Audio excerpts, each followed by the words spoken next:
Fulgure au point, Astéroche, Cornofulgure. Si ces mots ne vous disent rien, c'est que vous n'avez jamais vu ou lu Goldorak, Grandizer en japonais, un robot géant défenseur de la Terre avec Actarus pour pilote, prince de fort, qui se bat contre les armées de Vega et contre ses terrifiants Golgoth. Goldorak, une création japonaise en manga et en animé des années 70 de Go Nagai, un succès important en France et en Europe, qui marque d'ailleurs l'arrivée de la Japanimation. Et aujourd'hui, c'est dans l'Hexagone que le robot géant renaît. Merci Xavier Dorisson d'être avec nous sur le plateau de TV5 Monde. Merci à vous. Vous êtes scénariste et vous signez chez Kana ce nouveau Goldorak qui reprend l'histoire de Go Nagai 10 ans après la fin du manga. Comment est né ce projet? J'imagine que ça n'a pas été évident de récupérer les droits quand même, non? Comment vous avez convaincu Go Nagai? Alors, d'abord, on a été deux à convaincre Go Nagai, c'est-à-dire qu'il y a eu à la fois l'éditeur et les auteurs. Le projet s'est fait très simplement, curieusement, mais lors d'un déjeuner à Angoulême, je m'amuse comme souvent à raconter des histoires et je raconte à mon éditrice, Christelle Lens, comment j'imaginerais un Goldorak, mais par simple plaisir. Et là, elle me prend au mot et elle me dit, en fait, tu sais, chez Kana, depuis des années, on travaille à pénétrer le marché japonais, à rencontrer les grands maîtres du manga. Et si, avec d'autres auteurs, tu me présentes un projet complet, eh bien, dans un mois, je l'apporte à Go Nagai. Un mois, c'est court. C'est très, très court. Tous, Denis Bajram. Vous êtes 5, hein? On est 5. Donc, il y a Denis Bajram, Brice Cossu, Alexis Santenac et Yoann Guyot. À ce moment-là, on a tous laissé tomber. Alors, je vais dire nos crayons, non, nos claviers en général. Et pendant un mois, on a travaillé comme des fous pour faire un projet très complet. Elle, là, elle me fait traduire, apporter. Et grâce à cette relation privilégiée qu'elle avait avec lui, elle a pu le rencontrer, lui présenter. Et là, miracle, vraiment miracle. Une semaine après, Go Nagai nous dit, écoutez, j'aime votre projet, avec beaucoup de mots assez enthousiastes. Et donc, je vous laisse faire l'ultime et dernier épisode de Goldorak. Sachant qu'il avait fait un reboot au milieu des années 2010, donc il aurait pu lui aussi s'atteler à une suite. Oui, mais je crois que pour lui, Goldorak, d'abord, ça fait partie d'une œuvre immense, qui est celle de Go Nagai. Et il sentait qu'en fait, ce que nous, on voulait faire, c'était quelque part la série du rêve français. Et on y reviendra peut-être, mais Goldorak, c'est d'abord un rêve français. Oui, justement. Est-ce que vous pensez qu'on peut parler d'une génération Goldorak en France? D'autres l'ont fait avant. Ça a eu du succès d'ailleurs ailleurs, en Italie, au Québec, en Belgique. Mais en France, ça a une place très particulière, non? En France, c'est une folie, en fait. En France, faut imaginer que c'est 100% d'audience sur ce qui s'appelle à l'époque Antenne 2. C'est 4 millions d'enfants qui vont acheter le 45 tours de Noam.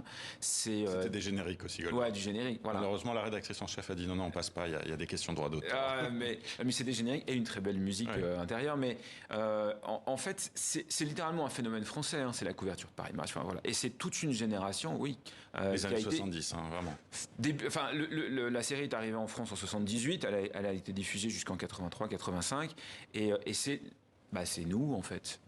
C'est une de nos premières grandes émotions imaginaires, Goldorak. C'était quoi votre émotion, vous, en voyant Goldorak jeune, justement petit? C'est curieusement la même émotion qu'aujourd'hui à 49 ans.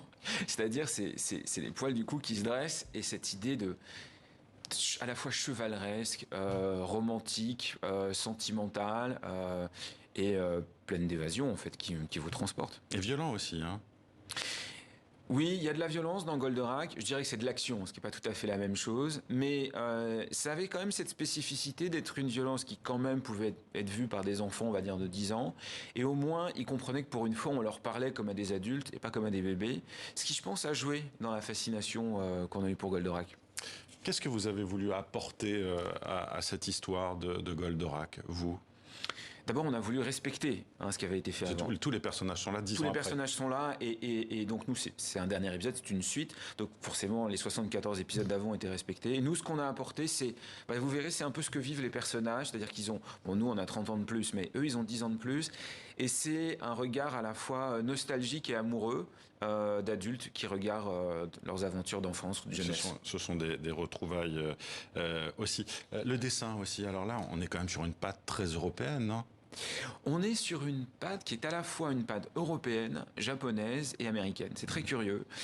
Tous les auteurs qui ont travaillé avaient chacun leurs influences principales, on va dire. Et pour nous, le dessin animé, même si c'est évidemment un dessin animé japonais, était un dessin animé à la croisée des influences. Il n'y a qu'à voir, Actarus en cow-boy. Et donc on a voulu retranscrire dans le dessin ce mélange d'influences qu'il y avait dans le dessin animé. Et justement, dans la façon dont vous avez aussi fait la narration, c'est vrai qu'on est plutôt dans le côté comique. Enfin, moi, c'est comme ça que je l'ai ressenti, et pas du tout dans le côté manga. Bah justement, ce qui est drôle, c'est que les lecteurs de Non. manga nous disent « Ah, c'est dingue, c'est vraiment un manga à la française ». Les lecteurs de comics nous disent « C'est un comics ». Et les lecteurs de Black et Mortimer nous disent « On retrouve vraiment une BD ». Donc, nous, on avait Bon, le alors, il y a risque plein de tout d'influences. rater. Et visiblement, on a fait plaisir à tout le monde, c'est bien. Bon, alors comment réagit Gonagai à votre travail? Alors, Gonagai, en fait, il a voulu suivre chaque étape du travail. Chaque étape. Mais quand je dis tout, c'est jusqu'aux virgules, jusqu'aux expos, tout. Et il a tout validé. Il nous a dit à chaque fois « Écoutez, je suis d'accord ». À chaque fois, on était très stressés d'avoir son retour. Et j'ai malheureusement rien de très intéressant à vous raconter, si ce n'est, il est adoré et il a tout validé. Bon, bah, très bien, bravo.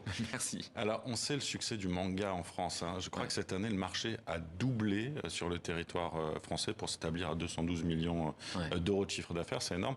On peut clairement dire que c'est Goldorak. Pas seulement, il y a aussi les Candy, tous les autres animés qui sont arrivés, qui étaient bradés d'ailleurs hein, par le Japon à cette époque-là, par les studios d'animation. Est-ce que ce sont ces animés-là qui ont ouvert la voie? Bien sûr, et en fait, je pense que même c'est au-delà de ça, c'est-à-dire que Goldorak, ça a été la première pierre à une sorte de pont culturel très spécifique, très particulier, qui s'est fait entre la France et le Japon. Et je pense que ça a non seulement ouvert la voie au manga et à ce phénomène-là en France, c'est évident, mais c'est même au-delà de ça. Je pense que ça a ouvert la voie à un intérêt culturel et humain pour ce pays qu'est le Japon. Et il y a eu des coproductions franco-japonaises à l'époque, Ulysse 31, Les Mystérieuses Cités d'Or d'ailleurs. Il y a une reprise des Mystérieuses Cités d'Or qui est voilà, un feuilleton animé aussi, par des Français, un peu comme vous à Goldorak. Oui, il y a des Français qui se sont installés au Japon et qui sont devenus animateurs ou réalisateurs de dessins animés là-bas. Alors, est-ce qu'on peut s'attendre à une adaptation animée de votre projet? J'imagine que vous en avez parlé. On en parle. Après, voilà, moi je suis scénariste et j'ai fait un scénario de bande dessinée et mes amis ont dessiné une bande dessinée et à partir de là, libre à l'audiovisuel d'en faire ce qu'ils veulent. Pour l'instant, c'est pas sur les rails. Mais est-ce que ça pourrait se faire au Japon, par exemple, avec une animation japonaise? Au Japon, ça paraît difficile pour une raison simple. C'est que Goldorak n'intéresse pas les Japonais, curieusement. Ça a eu quand même un succès, hein? Pas tellement au Japon. Non, en fait, les Japonais ont boudé Goldorak parce qu'en fait, Alcor, qui est le sidekick, comme on dit, de Goldorak, était le héros de série précédente. Voilà. Et donc les Japonais n'ont pas aimé. Goldorak, c'est une folie française, italienne, effectivement au Maghreb en partie. Et donc je ne sais pas si on aurait le marché pour le faire. Après, si les producteurs sont intéressés, la porte est ouverte. Qui chanterait le générique? Est-ce que vous avez une idée? Pas moi. Pas vous? On peut l'imaginer pourtant. En tout cas, merci beaucoup d'être venu, Xavier Dorisson, sur le plateau de TV5 Monde. Ce Goldorak, cette suite de Goldorak est donc publiée chez Kana. Merci d'avoir été avec nous. Merci.